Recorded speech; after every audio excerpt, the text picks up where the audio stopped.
سیدہ کی محبت بڑی عجیب حیثیت رکھتی ہے. یہ جو آیت تطہیر اتری، آیت تطہیر جب اتری تو آیت تطہیر کیا کہہ رہی ہے؟ فقط یہ ارادہ ہے پروردگار کا، انما یرید اللہ لیذھب عنکم الرجس اہل البیت، اہل بیت رسول فقط پروردگار کا یہ ارادہ ہے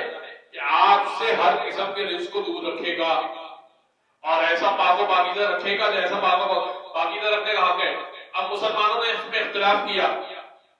حضور اہل بیت میں وہ بھی شامل ہو، وہ بھی شامل ہو، وہ بھی شامل ہو، وہ بیٹیاں اور وہ مرغا اور وہ پانی بھرنے والا اور وہ پڑوسن اور وہ پڑوس والے.